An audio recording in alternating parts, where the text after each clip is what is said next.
Ustaz, saya mau tanya. Ada hadis yang berbunyi, wahai Rasul, kami terkadang menjumpai lintasan pikiran pada diri kami. Andai kami dijatuhkan dari langit, lebih kami sukai daripada mengungkapkan lintasan pikiran itu. Rasulullah SAW menjawab, itu bukti adanya iman.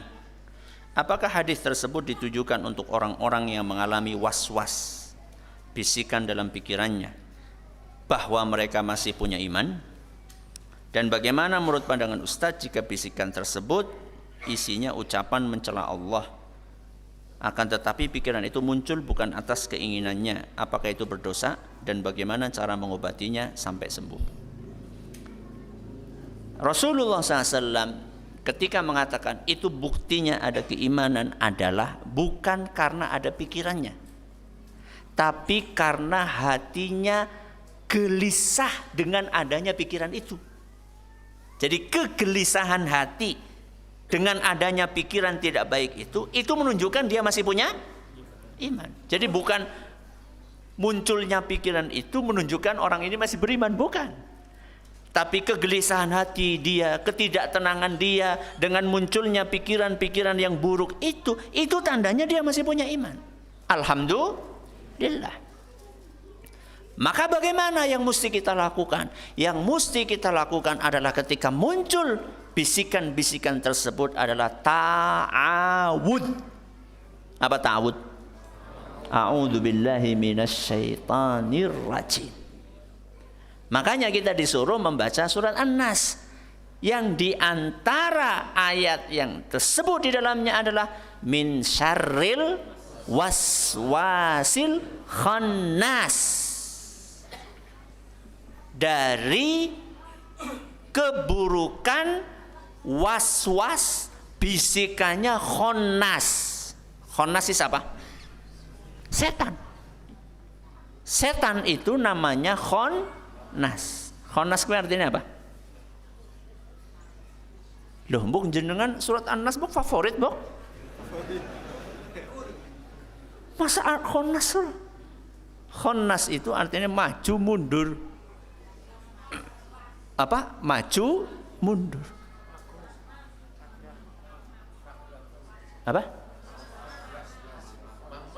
Oh, saya ngomong apa tadi? Khannas. Khannas. Oh, khannas itu artinya maju mundur. Maksudnya kepriwe? Setan kowe maju mundur. Kapan dia maju? Kalau kita enggak zikir.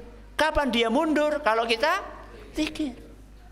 Maka ketika muncul bisikan tadi dan bisikan itu dari setan, kita zikir. Salah satu zikirnya ta'awud.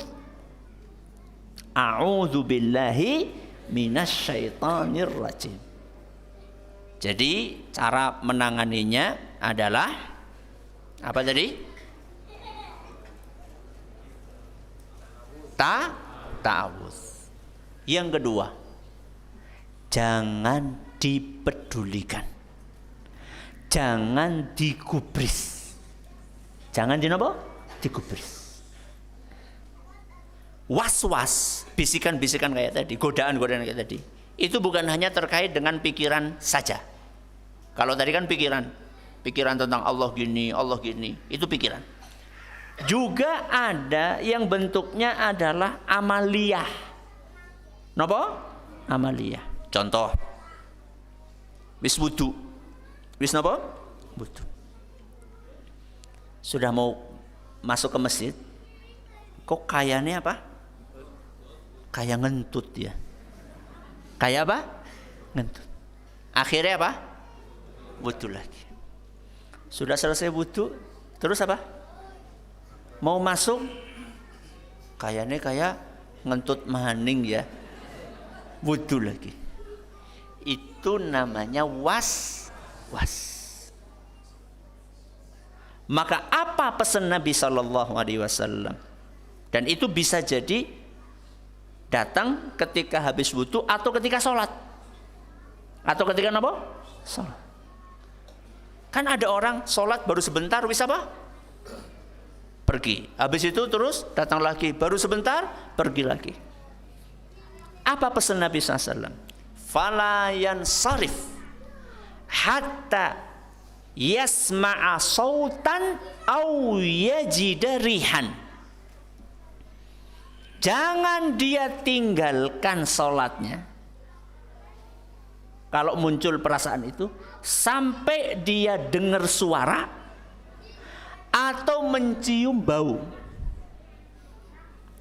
Mendengar suara itu apa? Dut. Tapi kan kadang-kadang orang naswarane Ustaz. Kadang-kadang kur apa? Pesian suarane. Kalau nggak ada suaranya, maka baunya. Tes.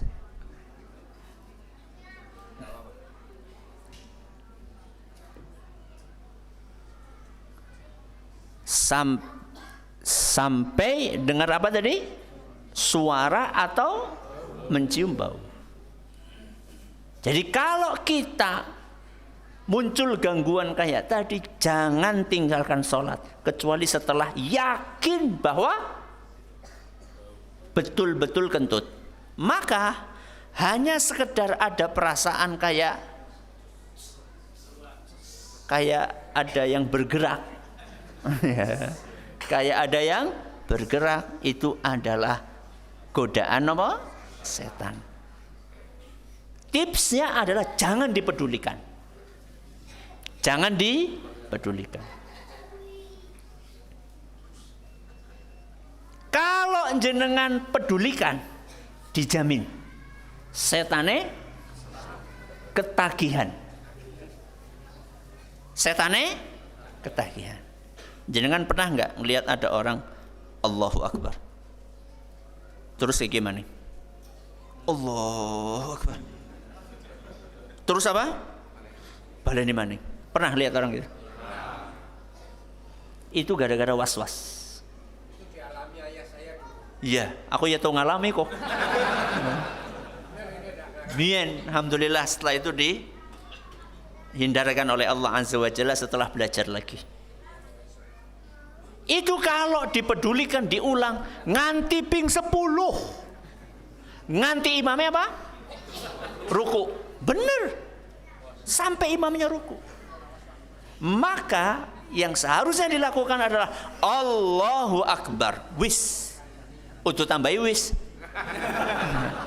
Tapi Allahu Akbar sudah. Setelah itu langsung masuk bacaan apa? Doa iftitah, terus Al-Fatihah, fokus kepada sholat. Bayangkan, sholat di belakang imam. Sholat di belakang imam. Bahkan sebelum imam datang sudah ada di situ. Kok masbuk? Kok napa? Masbuk. Ya gara-gara tadi. Allahu Akbar, batal lagi. Allahu Akbar. Dia pikir batal, belum apa namanya? Belum khusyuk, belum pas, belum yakin takbirnya, ya, dan seterusnya. Itu adalah bisikan setan. Jadi satu tawud, yang kedua di apa tadi? Diabaikan. Yang kedua adalah diabaikan. Mudah-mudahan bermanfaat.